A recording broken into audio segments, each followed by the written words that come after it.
Hey everybody, it's Kyle. Hey, today I want to share a story with you about my son who was off at college and used a technique that we use in our home when it comes to working with our two boys that are on the autism spectrum.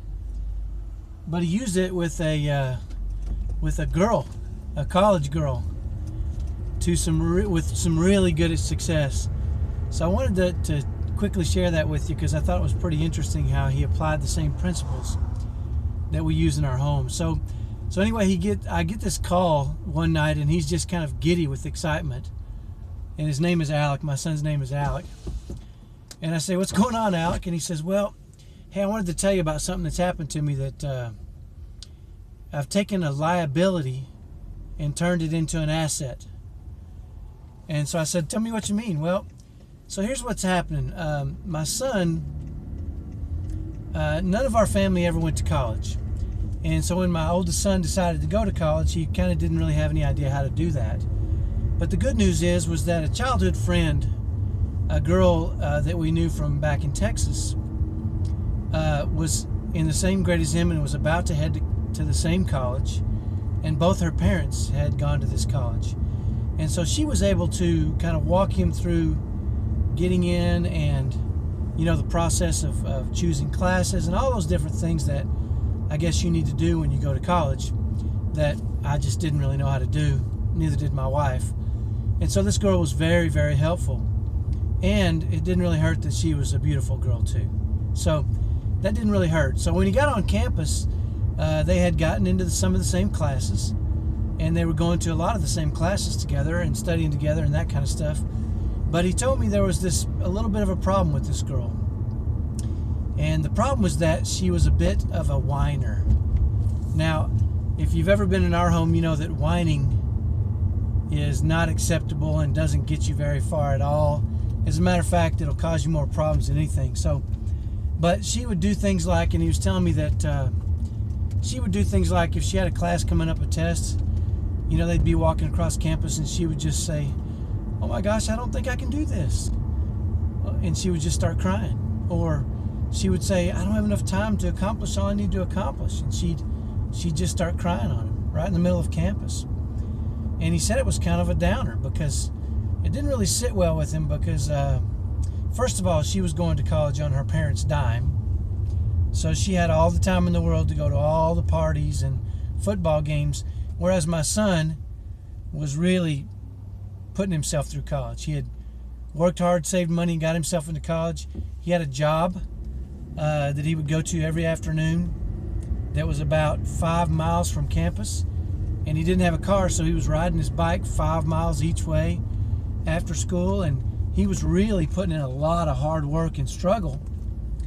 And here she was with all the time in the world to do her work and still breaking down and having these problems.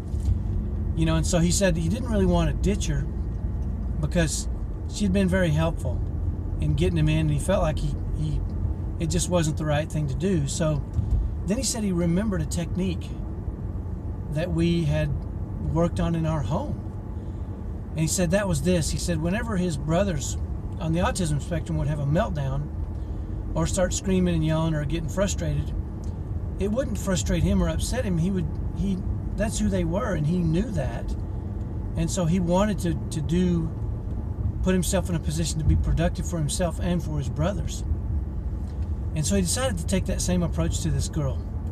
And so he said the first time, so he thought about it a little bit. He thought, what can I do right off the bat whenever she breaks down or has these fits of unhappiness where she thinks she can't do it anymore or whatever it is she did. And he said, well, the first thing I'm going to do is I'm just going to smile. And I'm going to look for something that makes me feel blessed to be there right then. And so he started doing that very quickly.